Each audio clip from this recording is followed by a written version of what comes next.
नमस्कार, बहुत बहुत स्वागत आपका अनादि टीवी पर। मैं हूं आपके साथ पारुल। अनादि विशेष देख रहे हैं आप और आज बात करेंगे तनाव से खोखला होता बचपन।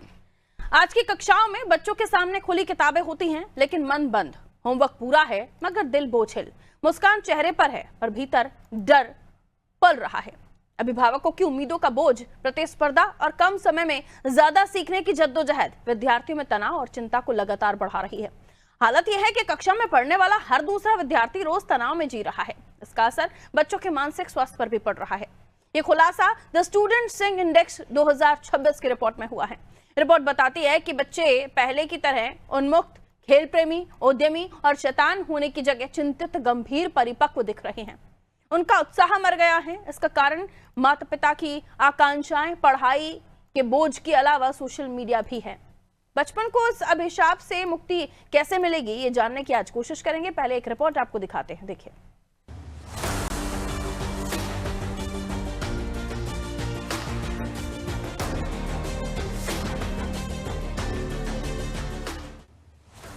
तनाव बचपन को खोखला करता है क्योंकि ये बच्चों के मानसिक, भावनात्मक और शारीरिक विकास पर गहरा नकारात्मक असर डालता है, जिससे एकाग्रता में कमी, नींद की समस्याएं, सामाजिक अलगाव और दीर्घकालिक स्वास्थ्य समस्याएं हो सकती हैं।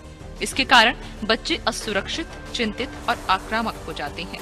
उनका बचपन का आनंद छिन जाता है और भविष्य के स्वास्थ्य पर बुरा असर पड़ता है, खासकर जब तनाव विषाक्त या दीर्घकालिक हो और बच्चों को पर्याप्त समर्थन न मिले। द स्टूडेंट सिंह इंडेक्स 2026 की रिपोर्ट के अनुसार भारत में लगभग हर दूसरा छात्र तनाव और चिंता से जूझ रहा है, जिसका मुख्य कारण अभिभावकों की उम्मीदों का बोझ, प्रतिस्पर्धा और कम समय में ज्यादा सीखने का दबाव है।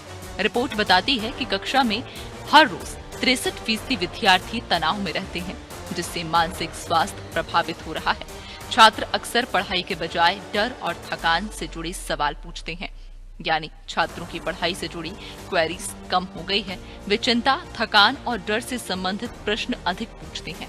देश भर में विद्यार्थियों, शिक्षकों, अभिभावकों और स्कूलों के इकोसिस्टम से जुड़े लोगों से बातचीत के आधार पर ये इंडेक्स रिपोर्ट जारी की है।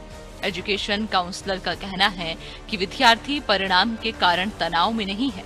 वर्तमान हालत और सोशल मीडिया ने विद्यार्थियों के समक्ष आभासी दुनिया निर्मित कर दी है। ये आभासी दुनिया के कारण विद्यार्थियों की अपेक्षाएं और आकांक्षाएं एक अलग ही मुकाम पर पहुंच गई हैं। विद्यार्थियों में एक दूसरे से तुलना प्रतिदिन के तनाव का बड़ा कारण है। विद्यार्थी सोशल मीडिया से दूर रहेंगे तो तनाव भी दूर रहेगा। इसके साथ ही जरूरी है कि वे संवाद, खेल, रचनात्मक गतिविधियों में भी हिस्सा लें। अभिभावकों और शिक्षकों को तुलना और दबाव से बचते हुए बच्चों की भावनाओं को समझना चाहिए।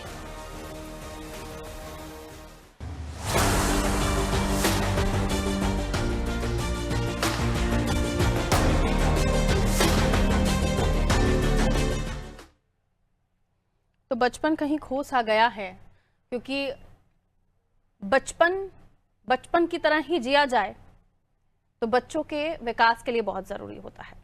आज छोटे छोटे बच्चों में आप कई तरह की बीमारियां नोटिस कर रहे होंगे। बहुत कम उम्र में डायबिटीज हो जाना, बहुत कम उम्र में बच्चों को और भी कई बीमारियां हो रही हैं। हार्मोनल प्रॉब्लम तो बहुत छोटी उम्र में ही बच्चियों को होने लगी हैं। स्ट्रेस, तनाव, ये सबसे बड़ी जड़ है, चाहे बच्चे हों, बड़े हों, बुजुर्ग हों। उनकी सेहत पर खतरनाक प्रभाव डालने के लिए स्ट्रेस मात्र काफी है। बाकी बीमारियों का तो उसके बाद से शुरुआत हो ही जाती है। जड़ कहाँ है? तनाव। जड़ कहाँ है? स्ट्रेस। सभी बच्चे एक जैसे नहीं हो सकते। हर बच्चा रैंक होल्डर नहीं हो सकता। रैंक तो किसी एक की बनी है, लेकिन हर पेरेंट्स चाहते हैं कि उनका बच्चा रैंक होल्डर बने। लेकिन वो ये नहीं टटोलते कि आपका बच्चा किस चीज में खासियत रखता है, आपका बच्चा किस चीज में खास है। ये जरूरी है आज के इस दौर में, क्योंकि जरूरी नहीं है हर एक ही डॉक्टर बनेगा, हर एक ही इंजीनियर बनेगा। हर एक बच्चे में अपनी अलग क्वालिटीज होती है, इसे समझना जरूरी है। कंपटीशन के इस दौर में अपने बच्चे पर इतना बोझ मत डालिए कि वो बच्चा बोझ तले ही दब जाए और वो अपना बचपन ही जीना बंद कर दे। क्योंकि आप देख रहे हैं कि समाज में जो दौर है कि अगर चार मैडम्स बैठी हुई है, किटी चल रही है, तो वो अपने बच्चों के रिजल्ट के बारे में डिस्कस करती हैं और यहाँ हो जाता है माताओं में कंपटीशन शुरू। यह हकीकत बता रही हूँ आपको। और वो कंपटीशन घर तक पहुंचता है, उनके बच्चे के खाने से लेकर पानी से लेकर दिन रात उठते बैठते ये सारी चीजें चर्चाएं घर में होने लगती हैं। और उस चीज को जितना जल्दी समझ लीजिए कि आप कितना बड़ा जहर घोल रहे हैं आपके बच्चे के दिमाग में, ये आपको बहुत अच्छे से समझ में आ जाएगा। और उसकी क्योंकि जो परिणाम आते हैं ना, वो बच्चा जब स्ट्रेस में चला जाता है, आप बच्चा कमजोर क्यों हो रहा है? आपने जो बोझ डाल रखा है इतना स्ट्रेस का, ना वो खाना पीना ढंग से कर पाता, ना उसे कुछ और चीजें समझ में आती हैं। इस चीज को हर एक माँ को समझना चाहिए कि आपका बच्चा किस चीज में खास है, उसको उसे उस चीज में आगे बढ़ने दीजिए। रैंक के चक्कर में, हाँ पढ़ाई जरूरी है, लेकिन हर बच्चा रैंक होल्डर ही बनकर कुछ बन पाएगा ये जरूरी नहीं है। आइए, मेहमान हमारे साथ जुड़ गए हैं, बाकी चर्चा हम करते हैं, उनसे समझने की कोशिश करेंगे। रूपाली जैन जी हमारे साथ जुड़े हैं। रूपाली जी, बहुत बहुत स्वागत करती हूँ आपका, समाज सेवी हैं आप। रूपाली जी, काफी सारी चर्चाएं होती रहती हैं इन सारी चीजों को लेकर कि बच्चों में इस वक्त जो कंपटीशन का दौर है, बच्चों में तो कम होगा लेकिन माता पिताओं में ज्यादा है, और उसका वो जो रिजल्ट चाहते हैं वो अपने बच्चे से चाहते हैं। और उसकी वजह से बच्चा स्पोर्ट्स में भी है, बच्चा डांस में भी है, बच्चा कंप्यूटर भी सीख रहा है, उसके बाद पढ़ना है, उसे पढ़ाई भी करनी है और उसमें भी रैंक होल्डर आना है। मशीन समझ लिया है मुझे लगता है पेरेंट्स ने बच्चों को। और ये ठीक है, हर माँ चाहती है, हर पेरेंट्स चाहते हैं कि उनका बच्चा हर चीज में अव्वल हो, लेकिन हर बच्चा हर चीज में अव्वल हो जाए ऐसा तो मुमकिन नहीं। मुझे लगता है कि आज के इस दौर में समझने की जरूरत है, और कि बचपन ना छीनिए अपने बच्चों का, अपने बच्चों को काबिल बनाइए, लेकिन उन्हें सब चीजों के बोझ के तले मत दबाइए। आप इस पर क्या सोचती हैं? जी बिल्कुल पारुल जी, ये एक अत्यंत ही गंभीर और संवेदनशील विषय है। वर्तमान में जो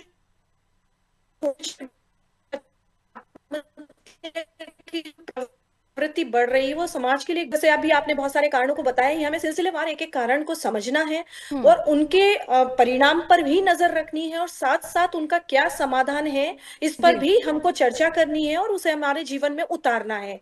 जिस तरह से बच्चों के अंदर जो एक फियर ऑफ फेल्यूर है ना, बचपन से ही हम बच्चों को क्या सिखा रहे? सिर्फ जीतना, उसको हारना तो सिखा ही नहीं रहे।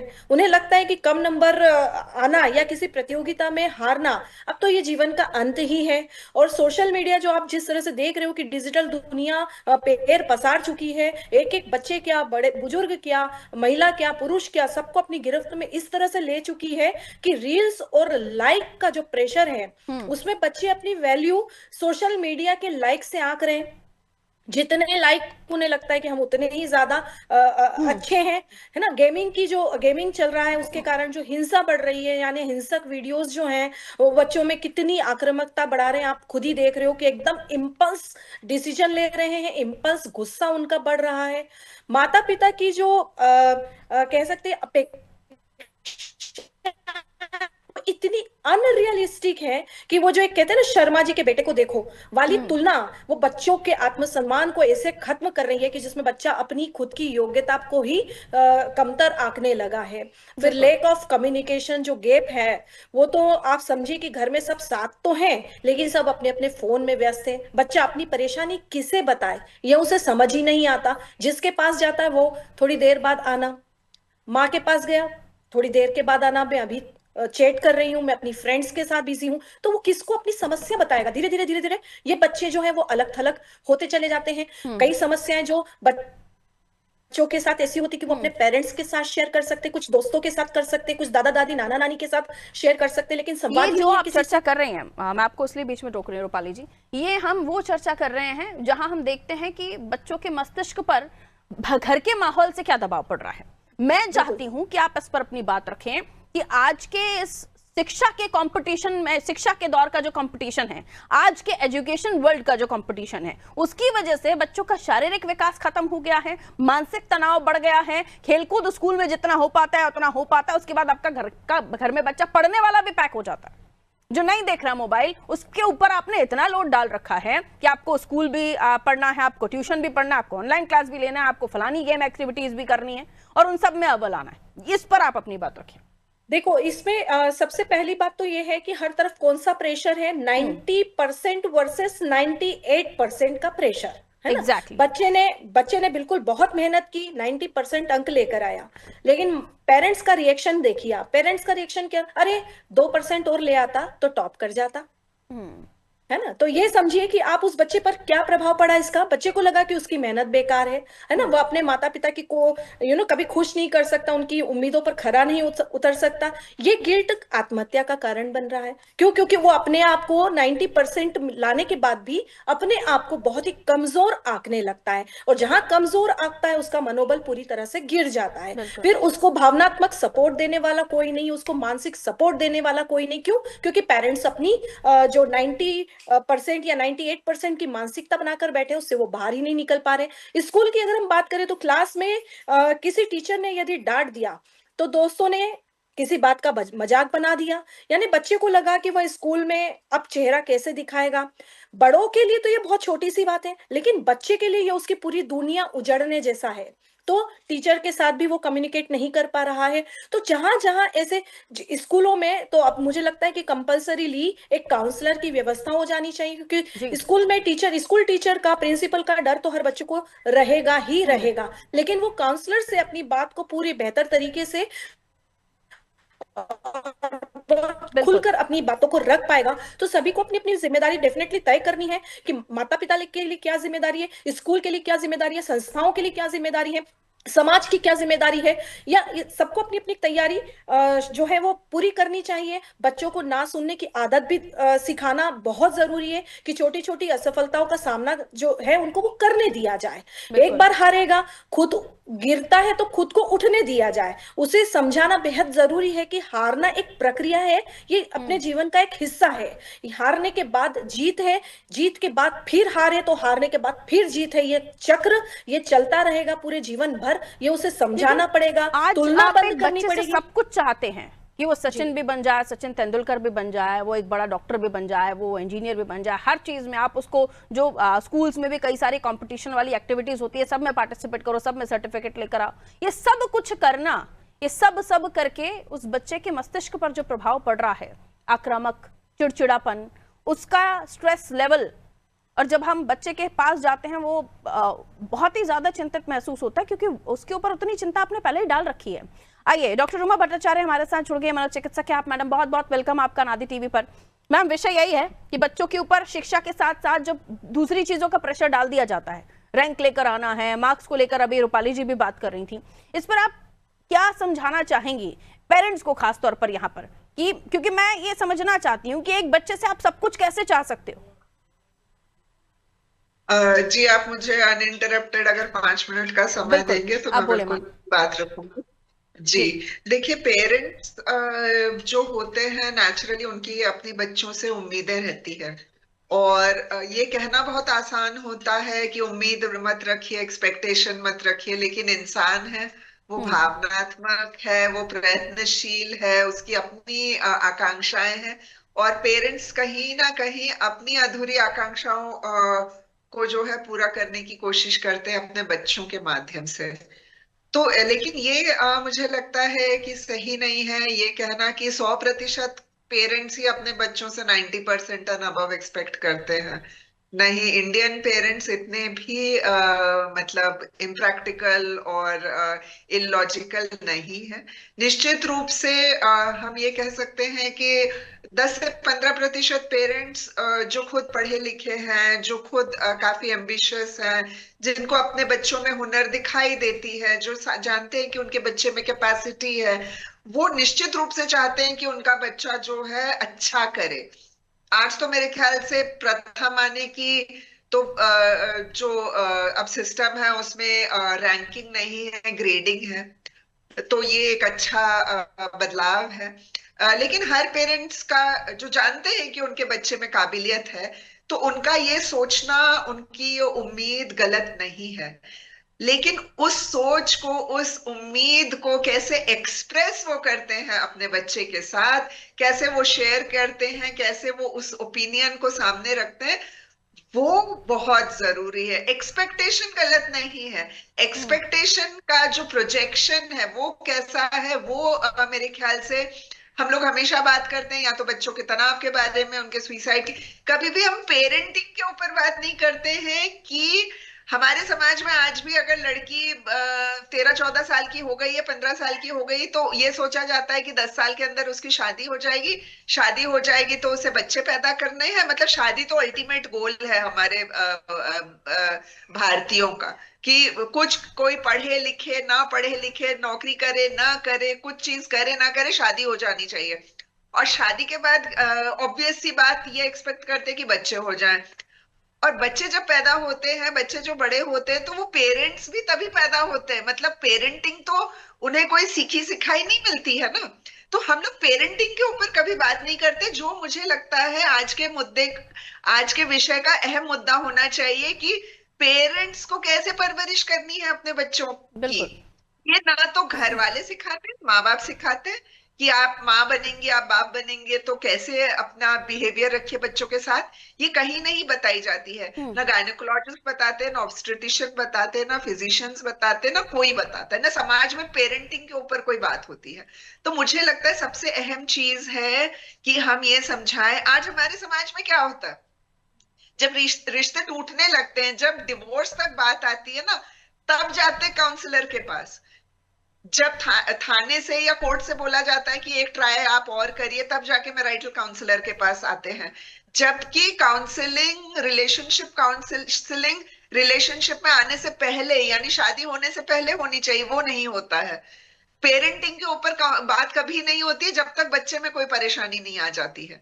तो मुझे लगता है कि अगर हम आगे से पेरेंटिंग के ऊपर बात करें कि माता पिता को कैसे परवरिश करनी चाहिए अपने बच्चों की, वो मेरे ख्याल से सार्थक होगा। और तभी माता पिता भी समझ पाएंगे कि किस तरह से वो अपने एक्सपेक्टेशंस का बोझ या प्रभाव इतना ज्यादा नेगेटिव वे में ना डाले कि बच्चा जो है तनाव में आ जाए।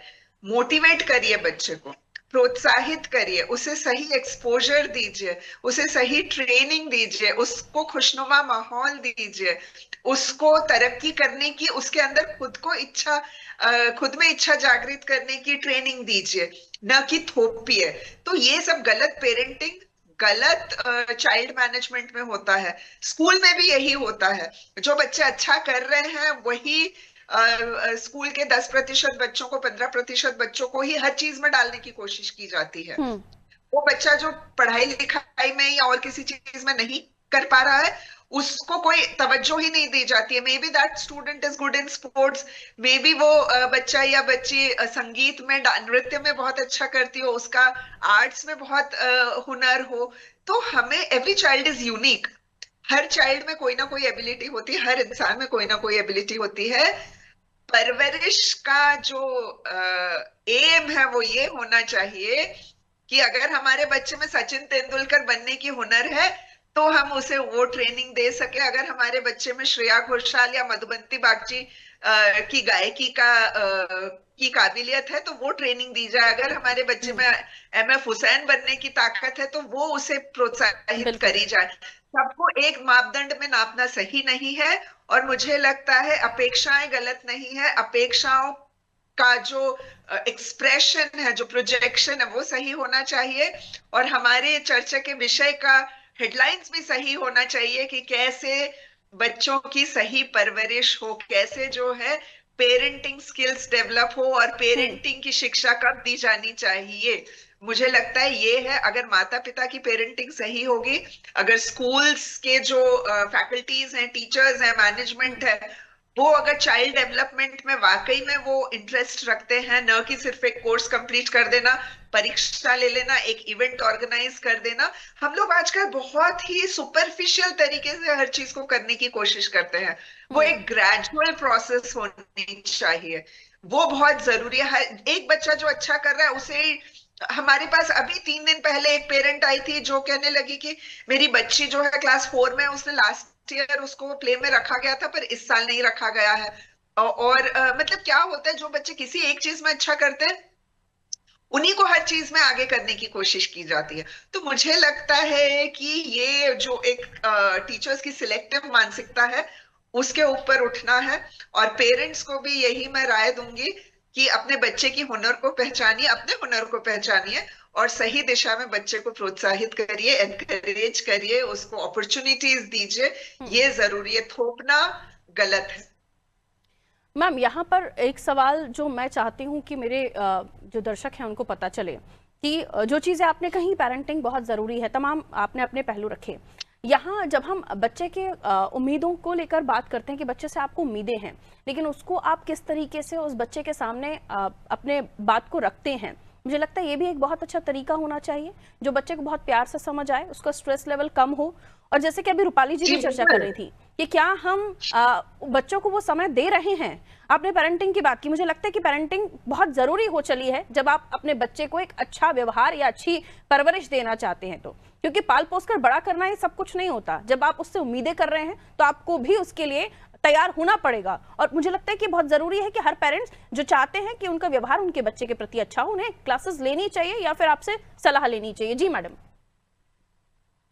जी बिल्कुल, तो यही मैं कह रही हूँ कि देखिए, अगर हम किसी को कोई गिफ्ट देना चाहते हैं ना, समय से बड़ा कोई गिफ्ट नहीं हो सकता है। आज हम जो आपके माध्यम से अपना समय दे रहे हैं, इससे कीमती और कोई चीज नहीं हो सकती है। तो time is the most important gift you can give. और बच्चे के लिए तो सबसे इम्पोर्टेंट गिफ्ट यही होता है कि माता पिता का समय, सिबलिंग्स का समय, ये बहुत जरूरी है। और एक इमोशनल लेवल पे कनेक्ट होना, ये भी बहुत जरूरी है। तो मुझे लगता है समय का सदुपयोग करना, बच्चों की मानसिकता को समझना, खुद के बिहेवियर को एनालाइज करना, और नहीं कर पा रहे हैं तो प्रोफेशनल से सही समय पे मिलना।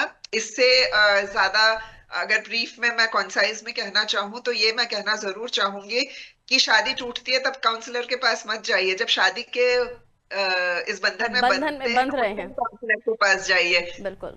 बच्चा के बिगड़ने के बाद, उसको तनाव में आने के बाद पेरेंटिंग के लिए, काउंसलिंग के लिए मत जाइए। जब पेरेंट बनते हैं उस टाइम काउंसलिंग पे आइए कि हमारा बिहेवियर बच्चों के प्रति कैसा होना चाहिए। तो संक्षेप में मैं यही कहना चाहूंगी। Thank you so much for inviting me. Thank you ma'am, thank you. Rupali ji, मुझे लगता है कि जब हम पृथ्वी पर जन्म देते हैं तो एक अलग अलग स्टेप्स होते हैं जो हमारी लाइफ जर्नी में आती हैं। बचपन से फिर युवावस्था में जाना, किशोरावस्था में जाना के बाद हम पेरेंट्स बनते हैं। पहले तो हम जीवन साथी बनते हैं, उसके बाद हम पेरेंट्स बनते हैं। तो मुझे लगता है इन सभी चीज़ों को बहुत समझदारी के साथ इन सभी स्टेप्स पे आगे बढ़ना चाहिए, क्योंकि जब आप बचपन में होते हैं तब आपको कोई समझाइश या गाइडलाइन नहीं होती, या कोई समझाने वाला इस तरीके से नहीं होता, या कोई चर्चा नहीं हो रही होती है जिसे आप इतने सीरियसली सुने। लेकिन जब आप जीवन साथी बनते हैं, आप किसी बंधन में बनते हैं, तो वहाँ जैसे कि अभी केसेस आ रहे थे, हालांकि टॉपिक नहीं है, लेकिन इसके बाद जब आप पेरेंट्स बनते हैं तो आपका अच्छा रिलेशनशिप होना, और उसके बाद आपके रिलेशनशिप का प्रभाव आपके बच्चे पर पड़ना। क्योंकि कई बार हम देखते हैं कि माता पिता में बॉन्डिंग अच्छी नहीं है, उसका असर भी बच्चे पर पड़ रहा होता है। माता कुछ और चाहती हैं कि हमारा बच्चा ये करे, पिता कुछ और चाहते हैं, दोनों ही बहुत प्यार करते हैं अपने बच्चे से, लेकिन उसका भी जो असर है वो दिखता है। तो ये चीजें भी बहुत जरूरी हैं, हमें लगता है, जिन पर बात होनी चाहिए। बिल्कुल सही बात है कि जो पेरेंट्स के आपस में जो रिश्ते हैं उनका प्रभाव डेफिनेटली बच्चे पर पड़ता ही है। हर एक अपनी एक्सपेक्टेशन में है या फिर अपनी महत्वाकांक्षाओं को पूरा करने के लिए जो आपस में क्लेशेस हैं, उसके कारण या तो डिवोर्स हो गया है तो उसका बच्चे पर बहुत गहरा प्रभाव पड़ने लगा है, या साथ में भी रह रहे हैं लेकिन साथ रहकर भी एक नहीं है, किसी भी प्लेटफॉर्म पर उनके ओपिनियंस जो है वो मैच ही नहीं करते हैं। तो बच्चा यही सब चीजें देखते देखते बड़ा होता है। देखते देखते जब बड़ा होता है तो इसी को कहते हैं पेरेंटिंग, की वो जो देख रहा है वही सीख रहा है और वही अपने जीवन में उतार रहा है। तो उसे कभी अपनी मदर अच्छी लगती, कभी अपने पिता सही लगते हैं, और इस कंफ्यूजन के साथ वो पूरी उसकी अपब्रिंगिंग होती है।